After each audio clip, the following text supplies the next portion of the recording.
Jadi total itu ada sekitar 900 titik objek IoT di rumah ini.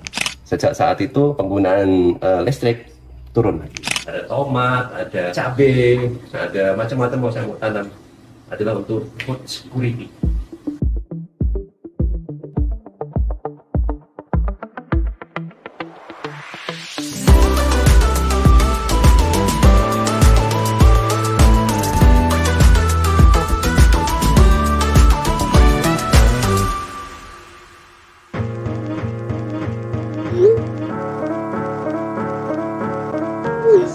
Cerita dong tentang smart home-nya. Oke. Ini rumah baru setahun kita di sini. Konsepnya ada smart home-nya. Ini adalah panel untuk mengontrol semua isi rumah, dari lampu, AC, tirai, dan lain-lain. Jadi total itu ada sekitar 900 titik objek IoT di rumah ini. Ya. Nah, kita menggunakan KNX. KNX itu satu standar ya untuk manage smart home. Kita pakai alat ini, namanya Logic Machine. Logic Machine ini dari Jerman. Ya. Bisa dilihat ini kan ada kabel UTP koneksi, sehingga bisa menghubungkan semuanya. Ini ada bus. Setiap bus di sini ada kabel. Nah, kabel ini menghubungkan semua objek yang ada di rumah ini, sehingga kita bisa ukur. Misalnya di sini ada meternya, berapa arusnya, berapa watt energi. Terus kemudian juga kita bisa melakukan on off ya. Kita nyalakan on off. Nah, AC itu ada banyak fiturnya kan. Kadang ada swing atau tidak. Kemudian berapa suhunya, apakah kita pakai yang full dingin, setengah dingin atau dry. Semua bisa dikontrol juga dari sini. Dengan begini sudah nggak lagi pakai yang model rumah. Rumah itu yang model lama biasanya panelnya kan gini ya. Panel power on off-nya seperti ini. Di rumah ini hanya ini tok, nggak ada lagi yang lain. Ya, jadi semua sudah diganti. Keuntungannya adalah kalau mau ada masalah di seluruh rumah ini, kita cukup lihat di sini. Kalau model yang bukan smart home, biasanya setiap lantai kan ada panel-panelnya. Jadi kalau mau lihat ada masalah, kadang harus dikunjungi satu persatu. Nah, ini bisa dikontrol pakai HP. Ini bisa dilihat dari alamat internet. Ini ada alamat internet dari luar juga, jadi rumah ini bisa dihack dari luar.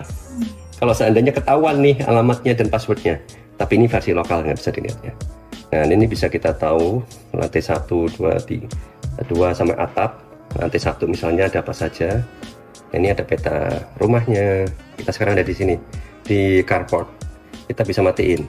Nah, mati kan? Nah, kita bisa nyalain lagi. Nah, gitu. Sebagai contoh untuk demonya. Nah, di sini kita lihat ada AC. AC di ruang makan, mau on off, fan speednya berapa, mau mode apa, ini ada. Nah, untuk bisa alat-alat itu bisa masuk ke smart home, kita harus pastiin bahwa mereka bisa dikontrol pakai smart home juga gitu ya. Nah, di sini kita menggunakan solar panel juga.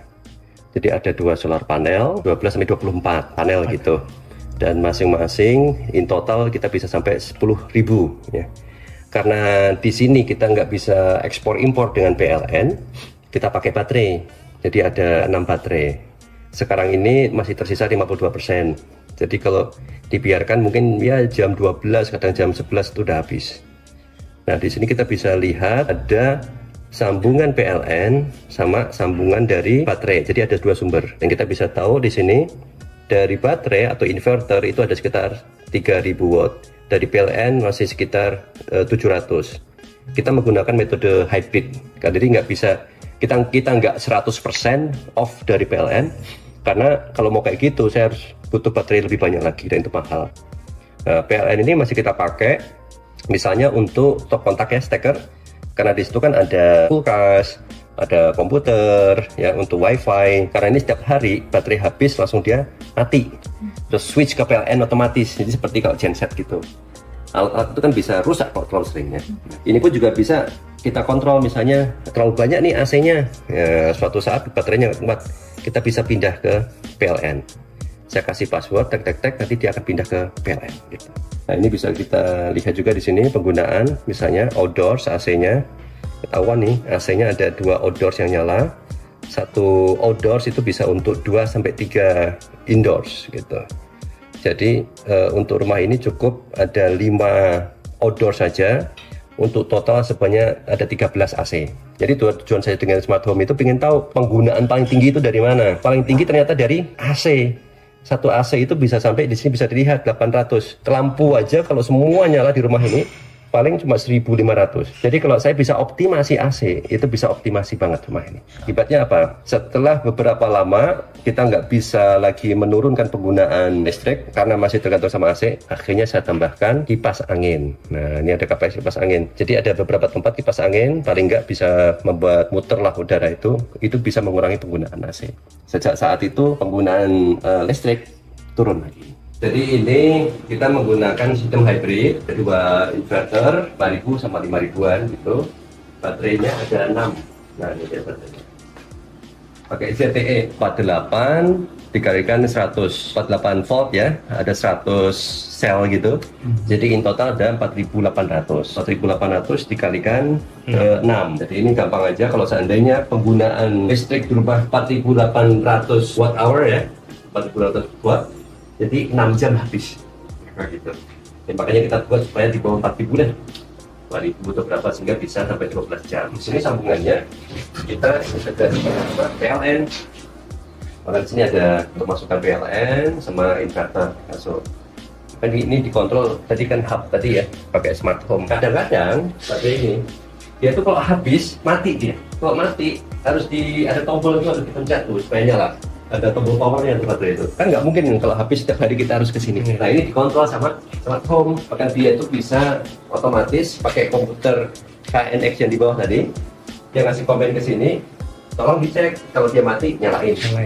Itu biasanya jam 7 lah, ketika matahari sudah mulai terbit, baterai harus mulai diisi, baterainya harus dinyalakan. Nah kayak gini kan ada custom ya, sehingga harus yang desain smart home yang dia harus mengintegrasikan. Jadi ini adalah panel surya ya, ada 2 inverter. Satu inverter itu untuk sekitar 5.000, jadi kalau total itu sekitar 10.000 ya PA. Kita pakai 8 baterai tadi udah ya. Jadi kenapa kita saya eksperimen dengan energi, juga eksperimen dengan tanaman. Energi itu masa depan. Jakarta sekarang lagi polusi luar biasa karena apa? Untuk energinya menggunakan coal, batu bara. Jadi kalau seandainya masa depan kita udah nggak ada coal, semua renewable akan green kan. Jadi harus ada reformasi ke depan. Kita harus mulai eksperimen. Saya ingin tahu kayak apa sih. Bisa kedua makanan. Kita punya duit banyak, kita punya energi, tapi nggak ada makanan, percuma mati manusia itu.